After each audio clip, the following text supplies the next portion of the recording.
Akkam jirtu kabajamtoota daawwattootaa fi hordoftoota Oromiyaa Freedom Media dambalii gunguu uummataa hana keenya kabajaa bakkuma jirtanitti sinaa ga'u jedha. Amajjii 2026 oduu guyyaa irraatiif qindeeffame kan isin biraan geenyu taati jalqaba irratti hangafoota oduu. Galii daldalaan addunyaa kurnan keessaa tokko kan ta'e Carrefour Group gabaa Itoophiyaa seenee. Rodriguez pirezidaantii ta'uun kakuu raawwatte Maduroon mana murteetti qulqulluu ta'uu himanii. Kirkirri lafaa cimaan humna reekter iskeelii 6.2 qabu biyya Jaappaan mudate. Pirezidaantiin Turkii Tayyip Erdogan gita isaanii kan gamtaa Arabaa Imireetotaa waliin rakkoo Gaazaa, Somaaliyaa fi Yemen irratti bilbilaan mari'atanii. OFM dambalii gunguma uummataa irraa oduu isinitti himuun kan isin waliin turu hangadaa walaabuutii amma oduu bal'inaan. Galii daldalaan addunyaa kurnan keessaa tokko kan ta'e Carrefour Group gabaa Itoophiyaa seenee. Daldaltoota addunyaa irratti adda duree ta'an keessaa tokko kan ta'e French Carrefour Group dhaabbata Medrock Investment Group jalatti argamu Queen Supermarket waliin waliigaltee firaanchayzii mallatteessuu isaa beeksiseera. Dabalata isaa akka ta'an isiniif dhiyeessina.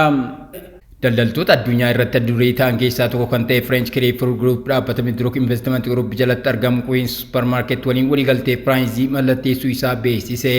Waliigaltee kana muddee 27/2018 hojii gaggeessaa olaanaan garee investimentii Medrock obbo Jamaal Ahmad mallatteessaniiru. Medrock akka jedhetti waliigalteen kun firaanchayzii idil addunyaa isa jalqabaa gabaa Itoophiyaatti kan beeksisu imala guddina dhaabbatichaa keessatti milkaa'ina guddaadha. Akka waliigaltee kanaatti Supermarket Queen maqaa fi asxaa Carrefour ogummaa daldala dhaabbatichaa fi istaandaardii hojii addunyaa damee suuqii isaa Itoophiyaa keessatti hojii irra ni oolcha. Itoophiyaatti dameewwan supermarketii Queens 13 hundi amma maqaa Carrefour jedhamu kan jijjiiramu ta'anii manneen daldala jalqabaa hanga gannaatti ni banamu jedhamee eegama. Waggaa lama keessatti manneen daldala dabalataa 17 banuuf karoorfate lakkoofsi dameelee waliigalaa 30tti ol guddiseera. Hojii gaggeessaan garee investimentii Medrock obbo Jamaal Ahmad akka jedhanitti waliigaltichi Medrock bona shaayii mi'eessituu daraaraa fi oomishaalee fuduraalee isaa karaa neetworkii addunyaa Carrefour gabaaf akka dhiyeessu ni taasisa. Hojii gaggeessaan dhaabbata walta'iinsa idil addunyaa Carrefour Patrick Lasparges akka jedhanitti Medrock dhaabbata beekamaa fi dorgomaa hin qabne daldala gurgurtaa Itoophiyaa adda duree waliin tumsa kana jalqabuu isaaniitti gammachuu isaanii ibsaniiru. Ogummaa industirii isaanii muuxannoo addunyaa Carrefour waliin walitti makuun maamiltoota Itoophiyaaf oomisha qulqullina qabu gatii madaalawaadhaan akka dhiyeessan dubbatanii. Gareen Carrefour teessoo isaa Faransaay Maakii keessatti kan argamu ta'ee dhaabbatichi walitti hidhamiinsa calcala Hypermarketii manneen daldala gurguddaa fi manneen daldala qinxaaboo hojjeta. Gareen kun biyyoota 40 keessatti manneen daldala 14,000 kan qabu ta'uunis himame. Galii isaatiin addunyaa irratti daldala guddaa torbaffaa kan ta'ee fi dhaabbatichi Afrikaa keessatti biyyoota kaaba Afrikaa, Masrii, Tunuuziyaa, Morookoo fi Aljeeriyaa keessatti argama. Akkasuma biyyoota Afrikaa dhihaa hedduu fi baha Afrikaa, Keeniyaa fi Yugaandaa keessatti manneen daldala kan qabudha. Rodriguez pirezidaantii ta'uun kakuu raawwatte Maduroon mana murteetti qulqulluu ta'uu himanii. Delcy Rodriguez pirezidaantii ce'umsaa Venezuelaa ta'uun paarlaamaa duratti kakuu raawwatte. Guutuu isaa akka ta'anutti isiniif dhiyeessina. Delcy Rodriguez pirezidaantii ce'umsa Venezuelaa ta'uun paarlaamaa duratti kakuu raawwatte. Paarlaamaan biyyattii muudama Rodriguez jalqabu dura Maduroon hidhaa USA irraa akka gadhiifamu gaafateera. Dubartiin kan 56 kun bara 2018 irraa eegalee ittaantuu pirezidaantii Maduro turte. Humnoota USA fudhatamu Maduro fi haadha warraasaa Siliyaa Flores butamu jechuun ibsiteetti. Gama kaaniin Maduro New Yorkitti sa'aatii 2 dursee mana murtiitti dhiyaataniiru. Dhaddacha irrattis himannawwan 4 qoricha sammuu adoochuu fi shororkeessummaa wajjin wal qabaturra bilisa ta'uu ibsanii. Maduroon himannaa daldala qoricha sammuu namaa adoochuu irratti baname keessa akka harka hin qabne waakkataniiru. Nicolas Maduroon himannaa daldala qoricha sammuu namaa adoochuun himatamanii bulchiinsi Trump aangoo irraa na buusuuf sababa godhate jechuun yakka irrattis baname haalaniiru. Dabalataanis ani pirezidaantii biyya kiyyaati jechuun hidhamuu isaanii mormanii. Dhaddacha seeraa irratti afaan Speen kan dubbatan Maduroon ani booji'amaadha jedhanii osoo abbaa seeraatiin hin dhaabsifamin dura mana murteetti irratti dubbataniiru. Booda irratti himannaa kanaaf yoo gaafataman ani qulqulloodha ani yakkamaa miti ani nama kabajamaa pirezidaantii heera mootummaa biyya kiyyaati jedhaniiru. Maduroon gaafa dilbata halkan walakkaa waraanaan haadha manaa isaanii Kiliyaa Flores wajjin mana isaanii Caracas keessaa butamuun mana murtii Ameerikaa Manhattanitti yeroo jalqabaa fuuyitata amajjii 5 2026 kan dhiyaatanii.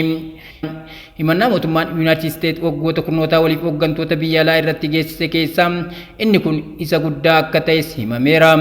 Haati warraa Maadurootis dhaddacha kana irratti yakka ittiin himataman keessaa akka harka hin qabne ibsanii jiru.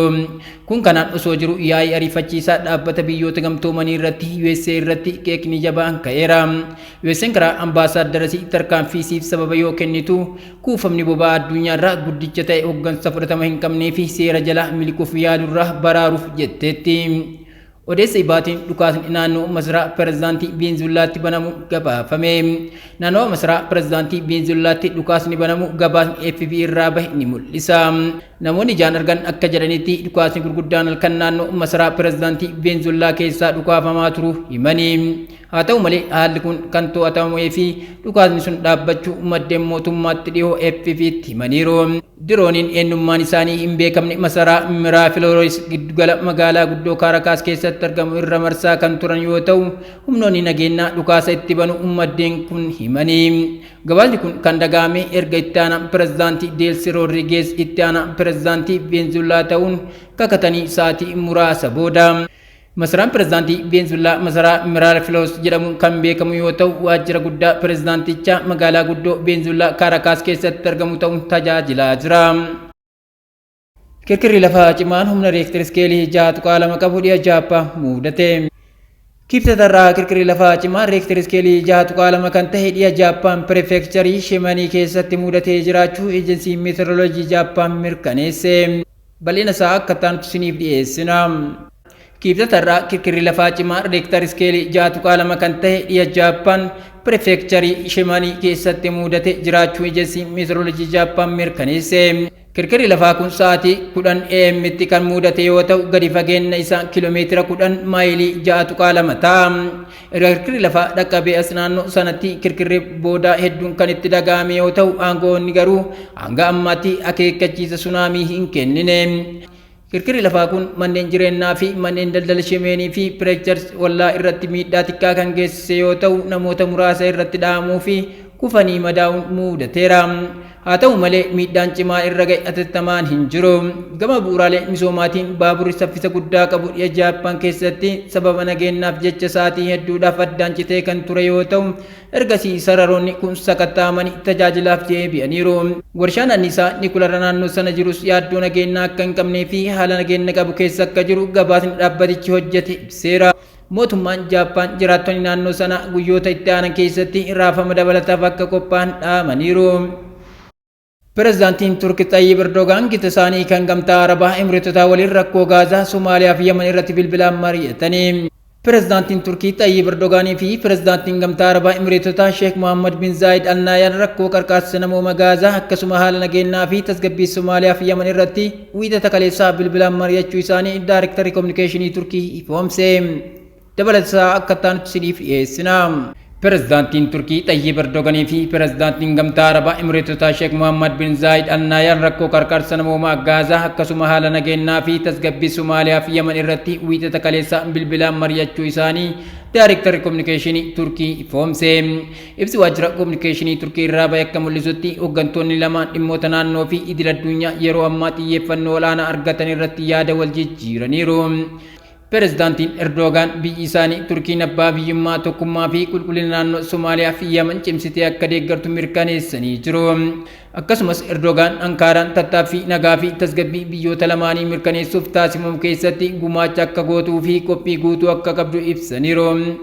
Turkiin marii siyaasaa fi tarkaanfii dippiloomaasii karaa nagaa irratti hundaa'e deeggaruun rakkoolee yeroo dheeraaf ture furuuf qooda fudhataa turte jechuun eeraniiru. Mariin bilbilaa kun kan gaggeeffame wayita hariiroon dippiloomaasii Turkii fi gamtaa Arabaa Emireetotaa waggoota darban keessa walxaxaa ture boodarra fooyya'aa jirutti. Biyyoonni lamaan waggoota dhiyoos walitti dhufeenya isaanii deebisanii cimsuuf marii fi daawwannaa sadarkaa olaanaa gaggeessaa turuun isaanii ni yaadatama. Kabajamtoota daawwattoota keenya. Tamsaasa keenya akka namoota hedduu bira gahuuf peejii keenya follow share gochuun akkasuma YouTube chaanaalii keenya subscribe godhuu hin dagatinaa. Oduun guyyaa kanaaf qaban kanneen turanii waan nu daawwattaniif galatooma.